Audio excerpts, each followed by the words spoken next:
Puas nggak kalian nonton sepak bola tarkam eranya Van Nistelrooy ini? Gila, keren banget ya, tanpa pola, tanpa arah, tapi penuh dengan semangat yang menyala-nyala. Itulah Manchester United sekarang.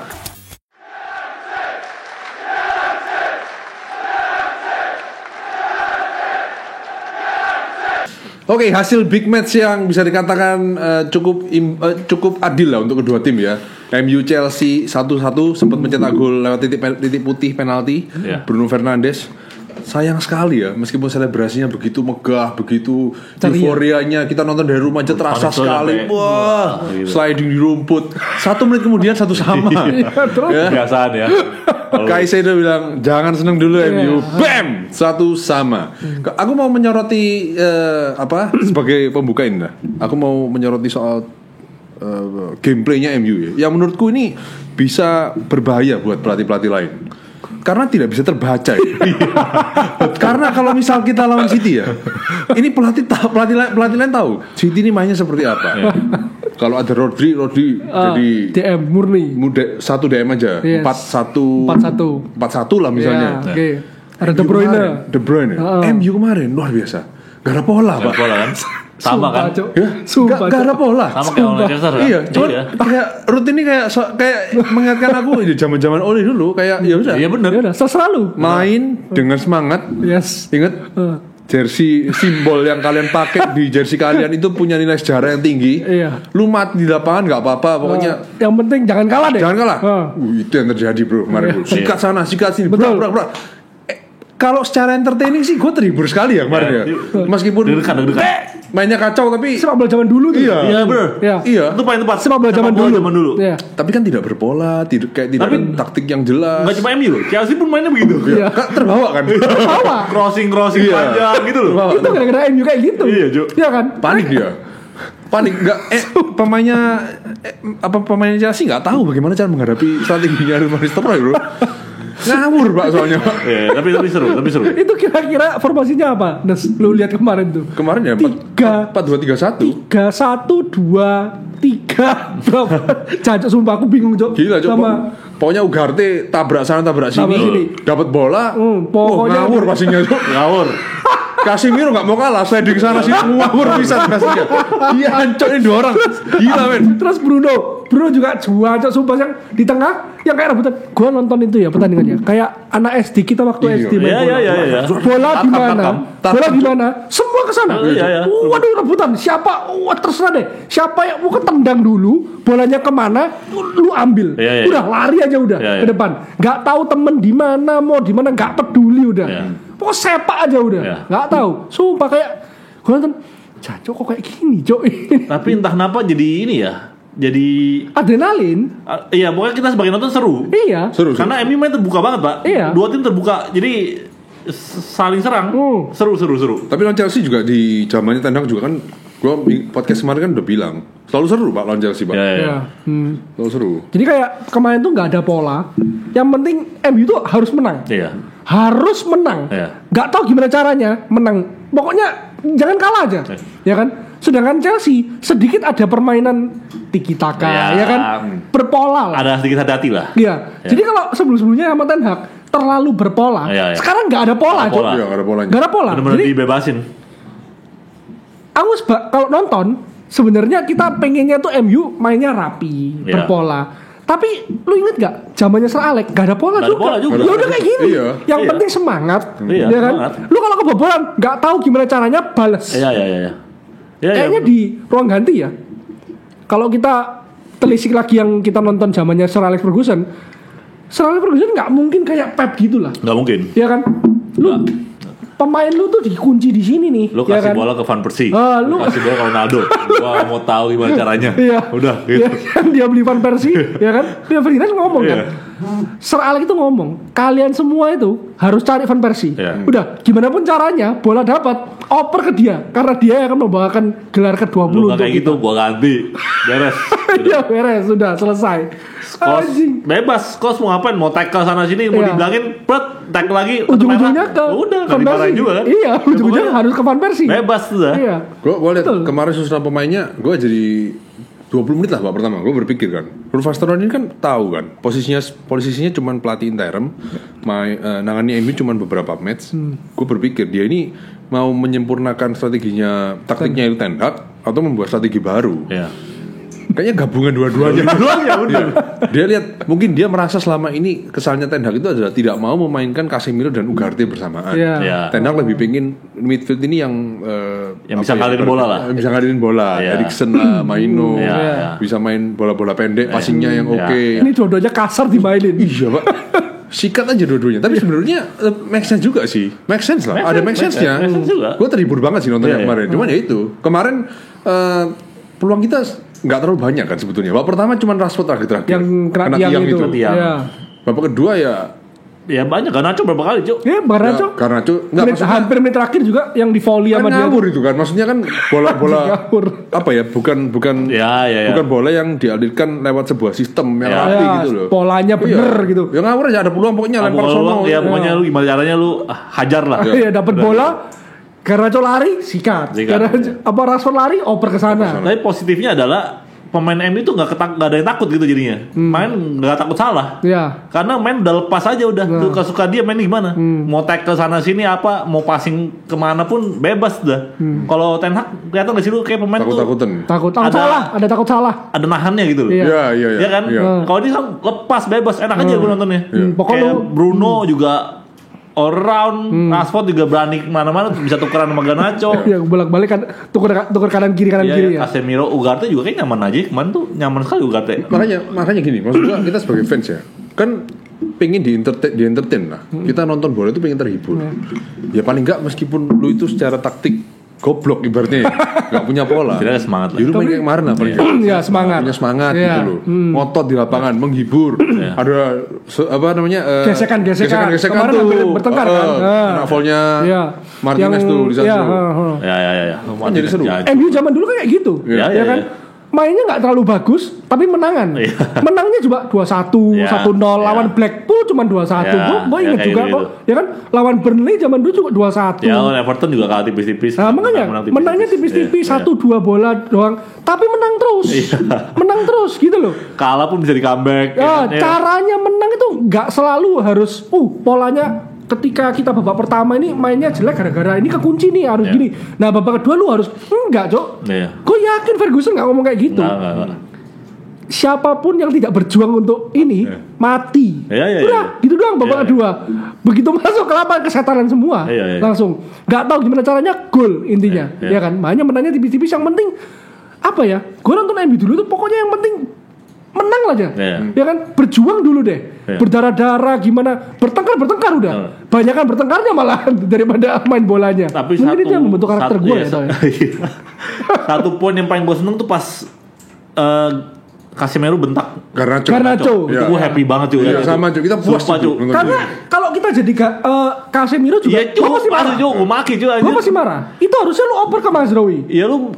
Ya harusnya oper, sudah gitu. Bola kerebut harusnya mundur. Dia nyantai. Iya, Cok. Loh, dia dari oper yang salah itu, ya kan, dia kan Mazraoui lari nih, dia overlap, dia nggak dipasing, malah puter-puter, Cok. Iya, Cok. Dia passing ke belakang itu udah kelihatan dia kecapean. Karena ulahnya dia sendiri. Betul. Karena dia terlalu banyak gaya. Betul. Berusaha cari. Mainnya nggak efektif. Iya, cari celah malah gagal. Kalau jadi Casemiro gue maki, Jok. Langsung gue bentak, Jok, mata lu ya. Ya lu malah jogging malah gua yang udah senior. Dia udah kecapean tau. Gelar. Iya. Malah gua yang jadi gue capek anjing Casemiro. Lu pikir dia enggak capek? Sampai ditarik. dia sampai besok-besok sama Bruno. Puta. ini bocah banget. Kita enggak pernah lihat kayak gitu loh. Siapa? Bruno dia ngambek sendiri, Pak. Enggak pernah langsung ke atau orang marah dimaki itu enggak pernah, yuk. Cuma Casemiro doang kayak gitu. Emang harus gitu. Kalau kemarin kita lihat fair ya, memang harus itu. Harus gitu. Karena selama ini betul kata tahu. Selama ini kita nggak pernah lihat pemain tuh kayak maki. Lu salah, Cok. Lu malu, Cok. Roy Keane zaman dulu. Semua di Ronaldo pernah kan? Depan gawang, Cok, kosong. Dicop sama dia. Langsung dimaki lu, pulang anjing ke Portugal. Kemarin kalau kita bahas soal pemain lah, kita mau sorti. Ada pemain yang top, ada yang flop lah. Kita ngomongin flop dulu. Kalau aku ya Garnacho, Rashford, Højlund ya. 3 trisul depan ini.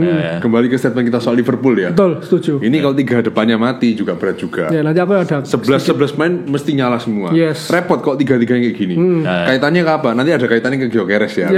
Ada kaitannya ke Gyökeres. Cuman kemarin aku lihat ya kemarin ya. Kita ngomongin Garnacho dulu. Garnacho itu mau jadi Vini skillnya nggak nyampe. Mau jadi the next mau jadi ibaratnya mau jadi Pedro Neto, umpannya juga nggak sebagus itu. IQ-nya nggak setinggi itu. Shootnya tapi oke lah. Shootnya cukup oke lah. Rashford lagi kebingungan sekali di kanan. Yes. Beberapa kali kayak mau ke kiri balik kanan lagi, mau ke kiri balik kanan. Mereka lagi. bergantian di kiri tuh kayak aku lebih nyaman di kiri deh. Aku. Iya. Kayak gitu loh. Kayak gitu. Højlund kayak apa ya istilahnya ya?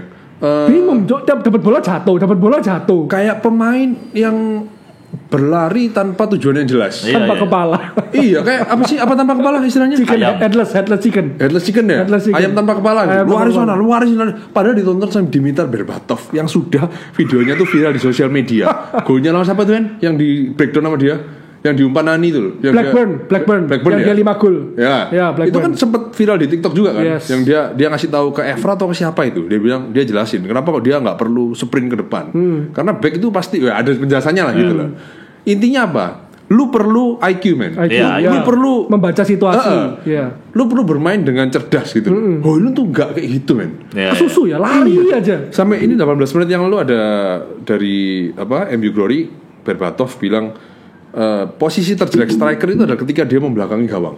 Højlund tuh ngotot tapi seringkali dia akhirnya Indian membelakangi gawang. Betul. Nggak efektif. Yes. Itulah kenapa kita perlu Victor Gyökeres men. Zagza gimana kemarin? Lebih tai lagi. Janco, satu ini pemain lambat sekali anjing. Yang dia dioper sama Bruno di back heel. Itu udah kosong, Jo. Dia lambat banget. Men. Itu kalau Haaland gol itu suka. Kenceng ya dia. Gol. Lu mau di body gimana didorong Jo. Musuh jatuh kali. Ibra gol, Cavani gol.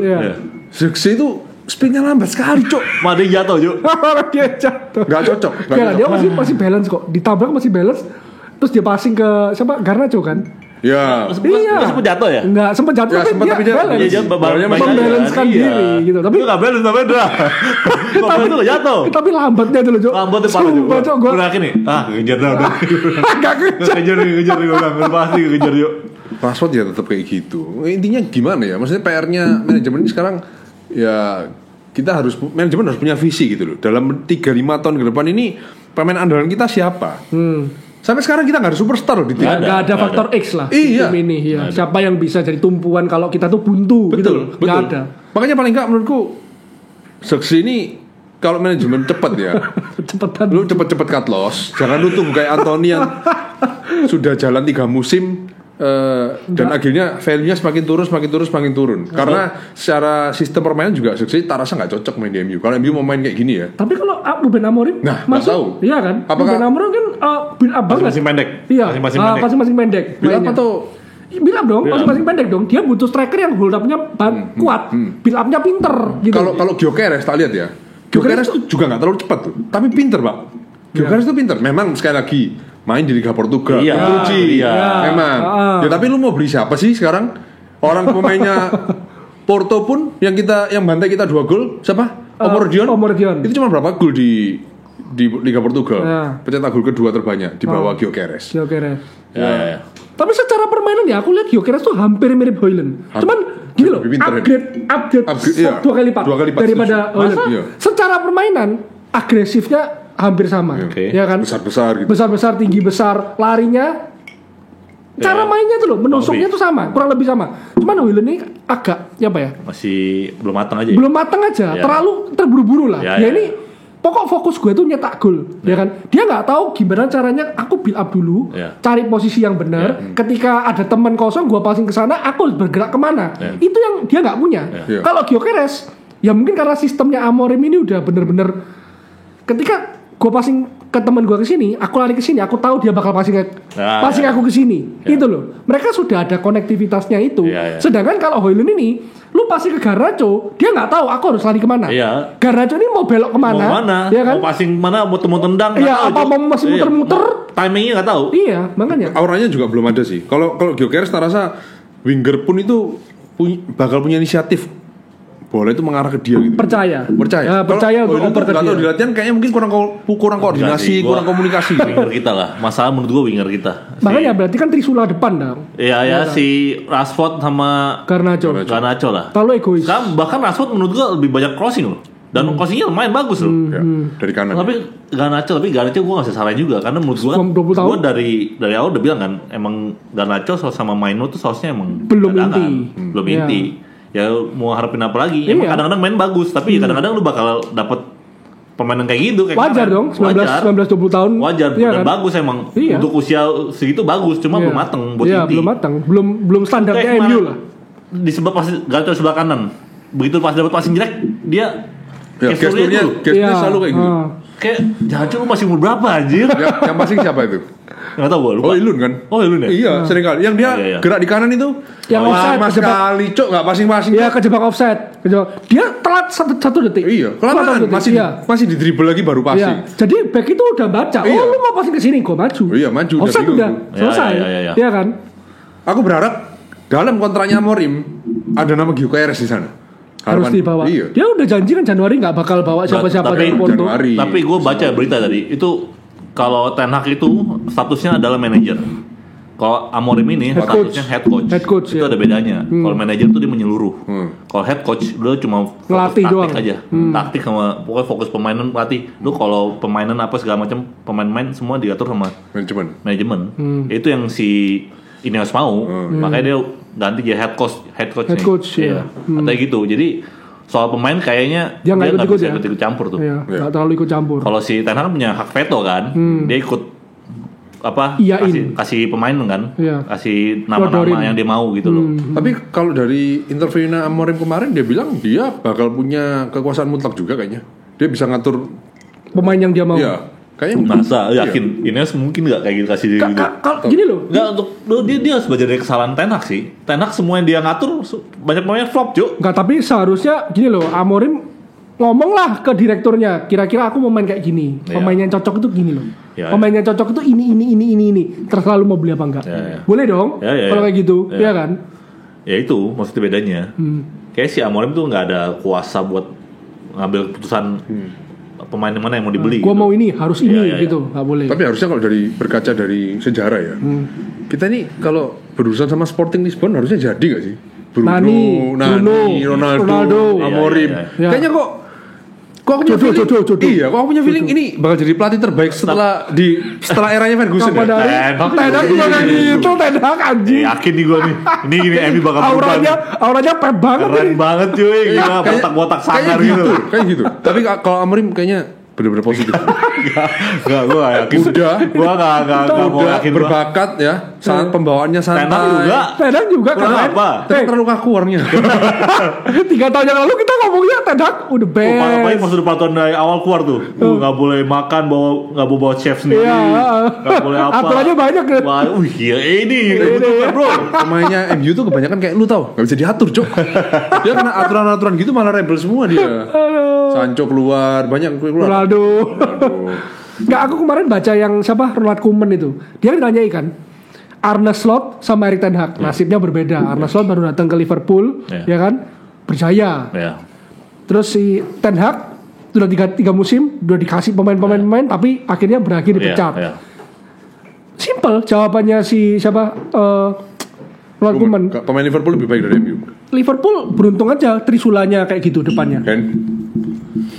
Dia tinggal meneruskan pemain yang sudah jadi. Trisulanya kayak gitu. 8-nya bermain buruk, lu kasih bola ke Trisula kayak gitu, gol. Nggak tahu, makanya kalau kita diskusi, lu jangan close minded lah. Enggak, aku open kok. Maksudnya gini, nggak, tapi pikirkan dari gue punya pendapat sendiri gitu. Iya, tapi ya boleh ya. Tapi enggak lu pulang tuh lu renungkan lah. Enggak sih. Enggak kan gue renungkan tuh hal gitu ya. Ernest Hendra kayak ini kayaknya masuk akal ya. Masuk akal, iya. Jangan lu close minded kan, enggak bisa. Keren banget deh. Gitu. Kayak mikir sama gue keren tuh orang tuh, pinter tuh orang tuh. Enggak, kemarin harus kita akuin. Bruno, Casemiro dan Ugarte. Ugarte yang paling flop. Oke, dari antara ketiga tengah kita. Bruno dan Casemiro oke dong main kemarin. Oke. Umpan ke depannya jadi semua dong. Dan beberapa Ugarte pun aku bilang enggak flop-flop amat lah. Iya, dari antara ketiga ini paling jelek Ugarte lah karena terlalu gue bilang permainannya terlalu gerasak-gerusuk semua dihajar. Ya kan sampai dia kena kartu kuning. Kalau Casemiro gue nggak bisa ngomong harus itu dia kartu kuning ya kan, kalau nggak gitu kita ke counter. Ugarte harus kartu kuning kan? Iya, dia juga harus kartu kuning. Ya betul. Itu disikat, harus sikat. Oke, enggak. Dari tiga itu, ya kan, tengah itu cukup oke bermainnya. Ya kan, passing ke depannya nyampe aja gitu loh. Tiga depan kita tuh bingung tau. Harus diakuin dong. Iya kan? Banyak kenapa aku kapan hari sama Ernest tuh bilangnya kalau kita bongkar, ya kan, kembali lagi kalau kita bongkar, gue tetap nggak apa-apa. Tengah gue tuh Casemiro, betul. Ya kan? Bruno sama Maino atau Eriksen deh, terserah. Tapi tiga depan kita itu harus diganti, Pak. Lu kasih gua salah satu aja kemarin di kanan. Selesai itu Chelsea. Jawab berapa itu? Selesai itu Chelsea. Satu salah aja di kanan. Dan kiri tetap Garnacho. Iya, masalah. Selesai. Kita nggak ada pemain faktor X soalnya. Betul. Tiga depan kita tuh nggak ditakutin. Sekarang lo ya. Mungkin Rashford itu 4 musim lalu ditakutin. Oh, ini salah satu pemain muda. Iya, salah satu pemain muda terbaik Inggris nih. Ini bakal jadi nih, bakal menyala nih beberapa musim ke depan. Tapi seiring berjalan waktu nggak tahu kenapa dia ada gosip putus sama pacarnya lah, apa. Semakin lama semakin flop, ya kan? Semakin lama semakin drop. Nah, sejak saat itulah kita semakin kesulitan mencari striker yang ini mau padu sama Rashford gimana caranya ya? Ini mau dipaduin sama Garnacho gimana caranya ya gitu loh. Kita nggak punya trio maut. Iya. Ya kan? Harus nyakuin dong. Dulu Rashford diganti siapa? Ahmad Diallo ya? Ahmad Diallo. Ya. Masih oke lah Ahmad Diallo. Ya masih oke. Dia berani nusuk, berani apa. Juga impactnya gak segitunya juga ya. 20 menit. Ya kan 18-20 menit. Jadi ya nothing lah gitu loh. Ya masuk akal. Benar juga. Ya, apalagi yang passingnya Bruno, passing Bruno ya. Yang passing ke Garnacho tengah-tengah yang kosong anjir. Nah, makanya itu. Tenang lambungnya. Ayo, gimana? Itu udah enak loh. Garnacho juga udah pinter loh. Dia udah berhenti. Dia nggak langsung dia nggak lari lagi. Dia berhenti mancing backnya untuk menjauh. Udah bener. Ya kan posisinya udah bener. Tendangannya ke tai gitu loh. Ya itu terjadi, it's football lah. Maksudnya itu bakal terjadi di sepak bola. Tapi ya kita nggak punya faktor X itu loh. Betul. Kan? Makanya kalau kita soroti pembelian MU dalam hal front three kita ya, itu bisa dikatakan lagi cukup blunder sebetulnya. Beli 2 striker muda yang nggak berpengalaman, yang dua-duanya perlu waktu untuk beradaptasi, perlu waktu untuk bertumbuh, growth itu. Akibatnya kayak gini. Makanya lu perlu satu yang sudah teruji. Lu perlu satu yang memang punya aura bintang. Gyökeres itu kalau gol kayak gini terus. Dia ingat begini bro. Jadi tai yuk. Itu tinggal pulang dari Cina, dijual $10 MU. Balik transfernya cok, 100 juta euro pun kembali cok. Sumpah.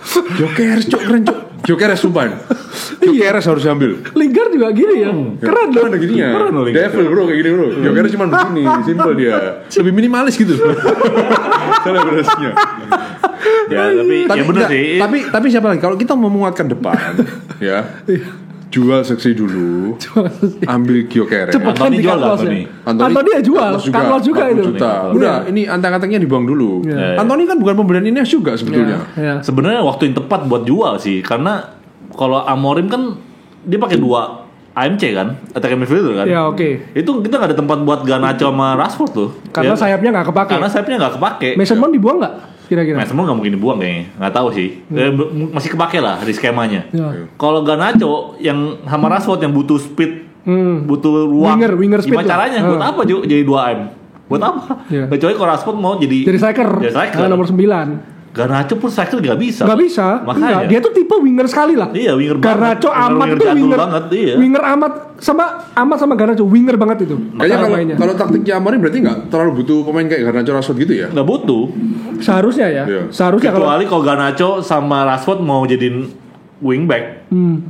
Mau? Oh iya 3-4-3 ya. Iya. Skema mau yang nggak dia jadi wingback? Harus. Tapi gue dari defense-nya dia sih enggak sih, gak bakal bisa harus sih. Mobile ya. Iya cuk, gak bakal mau. Antony yang bisa itu. Antony bisa makanya 3-4-3. Ahmad Diallo pun masih bisa di atas. Iya, masih bisa. Ahmad Diallo masih bisa. Iya. Kalau Rashford sama Garnacho tuh gak kepake ya. Taktiknya bakal gak stabil nanti. Strateginya bakal berat sebelah. Gak mau mundur dia. Pada sana masih ada Pau kan? Pauk sama Leicester itu 4 tadi. Iya, 2 match lagi. Hari ini Leicester itu tujuannya supaya nggak kalah. Nggak kalah.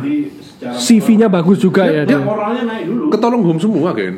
Tapi kalau kayak gue baca Twitter ya, banyak yang dari apa sih berita dari Sky Sport atau apa udah pada dukung Rashford apa Ruud van Nistelrooy pertahanan Ruud van Nistelrooy bukan 2 pertandingan doang. Kan gue udah minggu lalu udah bilang kan, media sana tuh benci MU. Ya ampun. Mereka tuh gampang banget gorengnya. Lu naikin dulu nih, ya kan? Lu bangun animonya masyarakat cinta banget sama nih pelatih. Ketika dia melakukan kesalahan atau blunder sekali, bam, selesai. Kayak oleh gitu-gitu selesai. Kayak buat petisi kayak Neos supaya mempertahankan Ruud van Nistelrooy. Jangan. Makanya tujuannya dia cuma selain tinggal pertanyaan terbesar Nistelrooy itu dia bakal jadi staffnya Amorim apa enggak? Tapi kalau staff pelatih kan banyak ya, harusnya sih masuk sih. Striker lah ya, pelatih striker lah. Harusnya. Dia kan cuma bawa 3 kan Amorim itu staffnya. Ternyata asisten manajer, terus sama pelatih kiper sama satunya gue lupa. Nah, beli pelatih kiper baru ya. Yang mati Onana kan? Yang baru kan? Orang udah keren, gak perlu dilatih lagi bro. Justru gagal ini Bu jadi keren dia. Atau makanya gue bingung juga di staff-staffnya gimana ntar Itu siapa Coxon itu? Iya kayak hybrid itu gimana tuh? Nggak tahu itu. Yang set piece tuh. Kayaknya nggak ada gunanya. Corner terakhir kan lawan Southampton tuh kan, Delete itu. Iya cok, kita kemarin mana ada berbahaya cok, cornernya MU cok. Tapi kemarin Delete sama Martinez juga bagus loh mainnya. Bagus. Solid loh. Warrior iya. Delete keren sih. Cara mainnya Delete tuh. Delete gue suka sih. Itu warrior banget dia main. Keren. Gila. Delete nanti ada Euro lagi, keren. Tapi the best sih tetap Mazraoui ya. Mazraoui. Gila. Pemain terbaik kita di lapangan kemarin. Mazraoui. Itu harus dikasih satu kredit khusus. Pinter banget tuh orang tuh. Dia kayak model kayak si Neto tuh, dia bener-bener gak ada di depan loh. Dia pokoknya nggak tahu ya. Dia coloknya tuh pas ya. Iya, selalu di celah-celah kakinya itu ya. Iya. Pas aja itu, jago. Dia bisa baca. Di basket itu stilnya jago Mazraoui itu. Dia bisa baca. Ini orang cara mainnya kayak gini, berarti ambilnya dari sini nih, ya kan? Yang dia ngambil yang hampir goal kick lawan, dia ambil dari baliknya itu pinter sih. Iya dia suka gitu ya. Iya pinter sih. Bahkan kayak Neto udah tahu nih, dijaga depannya Neto agak udah mau muter balik, langsung dicopot. Diambil depannya. Dapat gue jancuk keren. Pinter. Kemarin itu kualan sekali sama Mazraoui. Dan kalau kita lihat dari awal ya, cukup stabil Mazraoui itu. Iya. Kapan dia main jelek? Iya betul. Hampir nggak pernah main jelek. Mungkin dia kebingungan di nomor 10 aja tuh waktu kemarin lawan Porto itu aja. Yaitu ngawurnya Erik ten Hag gitu. Itu udah tahu mau dipecat dia. Taruh Mazraoui nomor 10 Lu udah di kanan nih, udah di kiri. Tengah 10 sekarang. Dan harganya 15 juta doang lagi. 15 juta ya. Gila betul. Iya. Butuh pemain-pemain kayak gitu. Iya. Yang murah harganya yang udah diasingkan di timnas tapi butuh main sini cocok gitu loh. Masih mau berjuang gitu loh. Kayak Malaysia itu gitu. murah karena dibanding tau. 12,5 juta euro ya Malaysia itu. Mau berjuang tapi gak bisa dia. Gimana dong? Kalau kan Malaysia di musim pertama yang gitu. Iya. Malaysia bagus. Musim pertama Malaysia lo bagus tau. Iya kan? Dia mau berjuang dah. Iya. Cuma gak bisa. Saking berjuangnya cedera cok 2 tahun anjing. Anjing. Malaysia juga gak ada kabar ya? Malaysia iya. Euro kan seharusnya bulan ini ya? Lagi latihan sendiri. Jangan kaget lu balik-balik udah bulking cok besar cok. Akhir November lah kurang lebih ya. Udah pokoknya sisa pertandingannya Nistelrooy mending main kayak gini terus. Ya kayak gini terus. Semangat aja. Kita sebagai penonton jadi terhibur. Udahlah. Mau hasil bicara nanti kita belakangan aja. Tapi tak rasa kalau lawannya PAOK Saloniki sama Leicester sih harusnya bisa ya. Nggak akan kalah. Ketemu mantan pemain dong PAOK Saloniki. Siapa? Itu loh. Siapa? Yang Uruguay itu siapa? Pelistri. Panathinaikos itu, Cok. Oh, Panathinaikos itu. Okay. Bukan Martial ya? Martial AEK. Mau AEK itu. Dianggap dewa dia di sana. Kan gratis. Oke, next lawan PAOK Saloniki. Kira-kira apa nih harapan kalian dari susunan Pantai? Pasti ada pergantian dong. Gak mungkin dia mempertahankan Casemiro Ugarte dong. Tarasa Ugarte main terus sih. Ugarte. Emang ada pemain lain toh, makanya dimainin Casemiro Ugarte. Eriksen belum kembali ya. Jack Fletcher bro. Itu Fitzgerald. Gila cok, keren cok namanya Fitzgerald. Lu cek artinya Fitzgerald. Keren cok namanya artinya. Jack Fletcher. Fletcher iya, anaknya itu. Apa posisi tengah juga? Dari City diambil. Kembar. Jack sama Tyler. Dua-duanya diambil. Kalau satu diambil kasihan dong. Iya juga. Dan dirikan dong. Ya kasihan pas yang kami dong. Di sini kayaknya happy. Di sini dia happy aja. Iya betul, makanya gue bilang kasihan dong. Iya kan? Bener. Kasihan dong. Kemarin itu gue cukup heran sama taktiknya Chelsea. Kenapa dia nggak mainin Cucurella dari awal ya? Iya, kenapa kok malah Gusto ya? Iya, makanya gue juga. Padahal babak kedua cukup merepotkan. Dia merepotkan gitu. Iya, bagus Cucurella. Kenapa kan menurut lu kok nggak Cucurella main dari awal? Cucurella main dari awal. Juara Eropa loh ini kan? Karena Kuku ya gitu. Gusto yang main. Malu Gusto kanan dong. Malu Gusto kanan dong. Kemarin di Reece James kanan. Reece James kanan, kirinya Gusto. Kiri. Iya. Oh iya, Reece James main jangan tadi. Iya, main.